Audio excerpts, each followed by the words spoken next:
I don't expect you to talk. I expect you to die.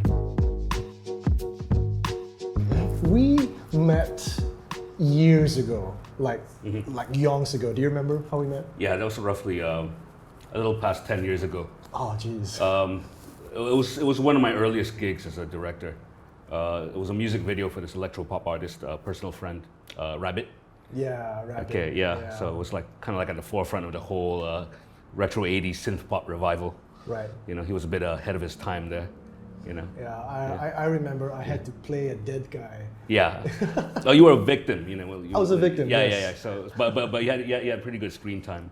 You know, where it was like this kind of like this Joker type of Clockwork Orange villain who puts smiles on the faces of his victims. Yeah, and it's funny though because the whole smile, the Joker smile thing came back. It's back in vogue now. Yeah, exactly. And like you did it like 10 years ago. I'm always ahead of the curve. You're ahead of the curve, Always, man. you know. Yeah. And everybody misses it. So. Do you remember how the song goes? Okay. What's the name of the song? I forgot the lyrics. Yeah. In my mind. Yeah. Yeah, deep inside. In my mind. Yeah, yes, in my mind. Yeah. Yeah. The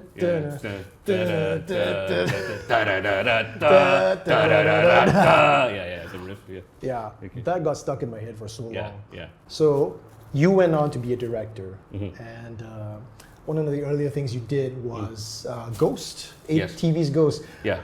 Back when ATV was still doing English programming. Correct. Yeah, I know.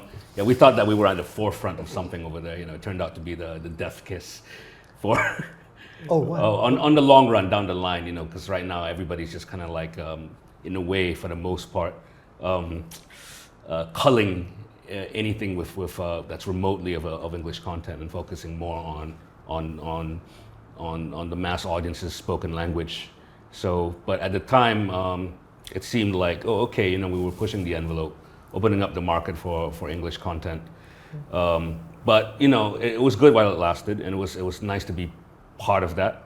So Popia Pictures and Ng Ping Ho, the main director and EP of the company, you know, essentially gave me one of my first real important gigs in the industry.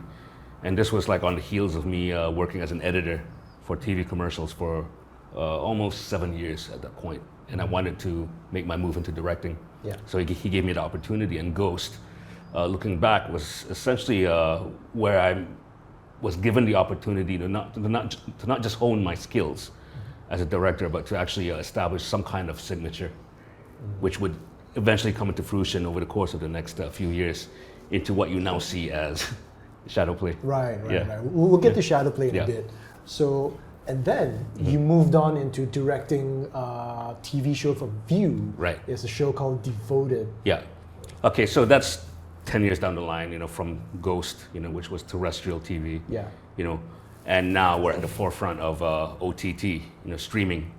So Devoted, you know, the way we approached it was not as your normal TV drama, but essentially what the mindset was, you know, with OTT, streaming, Netflix, and so forth, essentially dominating the market, is to approach it as a serialized film. You know, not your typical drama. That's that was the philosophy. Okay. But in order for to attain a certain level of quality, I decided that turnaround time isn't very great. You know,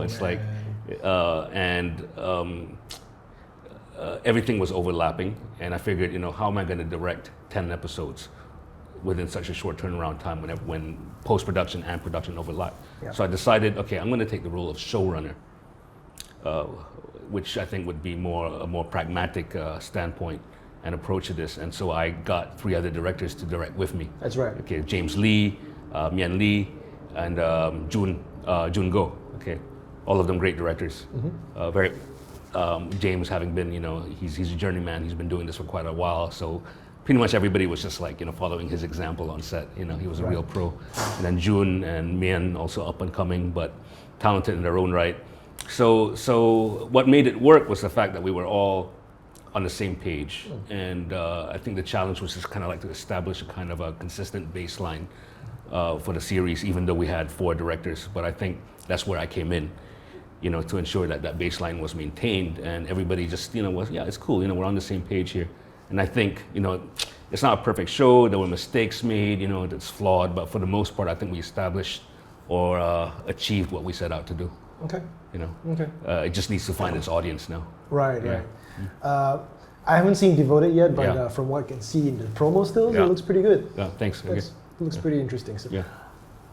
if you were to compare, like, what you did for Ghost and what you did for Devoted, because you, like you mentioned, it was being directed for terrestrial TV, and now it's for OTT. So are there any real differences as to how it's all made?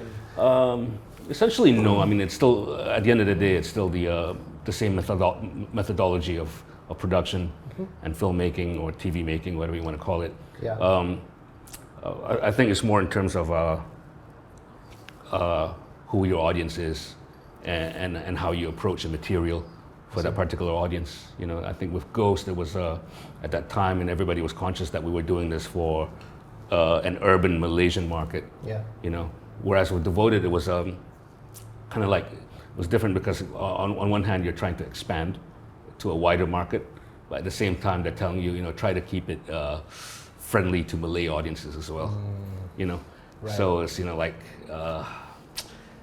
so some I would say some filmmakers and showrunners or TV directors / producers have managed to find that balance and made it successful. And I think admittedly with Devoted, we were kind of like still trying to find our way there. And I see. Okay. So it just remains to be seen on the long run, where it goes from here.